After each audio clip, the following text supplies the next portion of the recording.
नमस्कार, मैं हूं डॉक्टर प्रियंका, कंसल्टेंट गायनेकोलॉजिस्ट और लैप्रोस्कोपिक सर्जन, दिल्ली और एनसीआर में।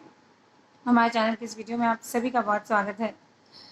व्हीट यानी कि गेहूं को क्या हम अपनी डाइट से पूरी तरह से निकाल सकते हैं? बहुत ही सरप्राइजिंग सा क्वेश्चन है, लेकिन आजकल यंगस्टर्स में आप देखेंगे बहुत पॉपुलर हो रहा है। कई साइंटिस्ट भी इसको एडवोकेट कर रहे हैं कि अगर हम गेहूं को अपनी डाइट से निकाल सकें तो हम अपनी ब्लड शुगर्स को बहुत अच्छे से कंट्रोल कर सकते हैं और अपनी वेट को अच्छे से कंट्रोल कर सकते हैं। अपना वजन जो है हम उसे कम ला सकते हैं। पहले तो जान लेते हैं कि व्हीट इतना इंपॉर्टेंट क्यों है। हमारा स्टेबल डाइट होने के साथ इसमें फाइबर कंटेंट बहुत अच्छा होता है, साथ ही बहुत अच्छा सोर्स है हमारे प्रोटीन का, क्योंकि हम लोग जो वेजिटेरियन डाइट वाले लोग हैं उनके लिए सिर्फ दाल और रोटी ही रह जाती है खाने के लिए। इससे जो रोटी है वो बहुत इंपॉर्टेंट शेयर बनाती है हमारे टोटल प्रोटीन इंटेक का। दूसरी बात, इसमें फाइबर बहुत है, इसलिए इसका मतलब है एब्जॉर्ब अच्छे से हो जाता है, इसका डाइजेशन अच्छे से होता है, साथ ही हमारी गट हेल्थ को, इंटेस्टाइन्स की हेल्थ को मेंटेन रखता है। यही सब फायदे हैं गेहूं के, इसलिए इतने सालों से, सदियों से ये हमारी थाली पे राज करता आया है। लेकिन अब जान लेते हैं इस वीडियो में कि क्या कमियां हैं हमारे गेहूं में।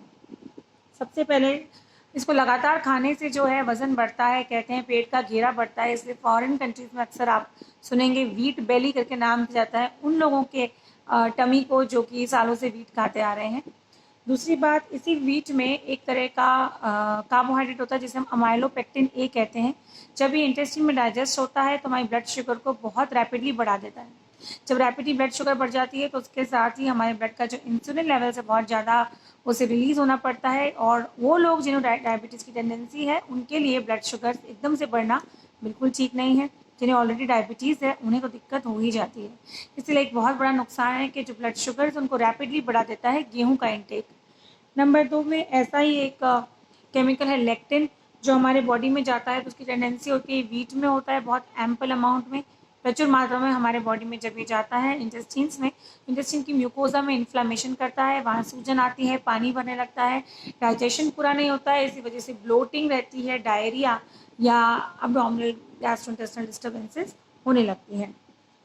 तीसरी जो चीज़ है वो ये है कि इसमें फाइटेट्स होते हैं। फाइटेट एक तरह का मान लीजिए प्लांट प्रोडक्ट है, सेल वॉल प्रोडक्ट है, और इससे ये होता है कि इससे जो हमारे जो मिनरल्स रहते हैं व्हीट के अंदर वो अब्जॉर्ब नहीं हो पाते। आयरन, कैल्शियम और मैग्नीशियम, जिंक है, उनका अब्जॉर्प्शन पूरी तरीके से नहीं हो पाता है।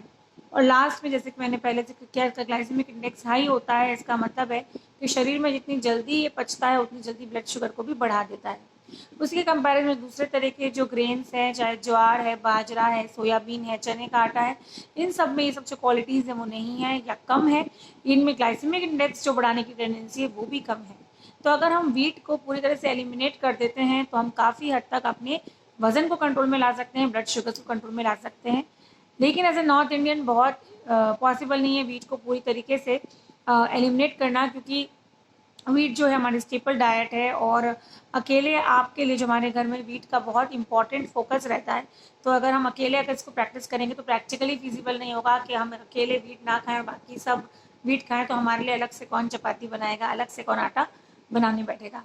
इसलिए बीच का रास्ता एक आप निकाल सकते हैं। अगर आप दिन में 3 मील में व्हीट खाते हैं तो उसमें से 2 मील से आप व्हीट हटा दीजिए, हफ्ते में 3 दिन बिना व्हीट के रख लीजिए। इस तरीके से करने से आप ज़रूर से अपनी ब्लड शुगर्स को कंट्रोल कर पाएंगे, साथ ही अपने वजन को भी कंट्रोल कर पाएंगे। बहुत आसान तरीका है, व्हीट को रिप्लेस कीजिए, ज्वार, बाजरा, ओट्स, रागी, इन सब चीज़ों से रिप्लेस कीजिए। बहुत से मिनरल्स भी आएंगे, प्रोटीन्स भी बढ़ेंगे, फाइबर भी बढ़ेगा और साथ ही वजन भी कम होगा।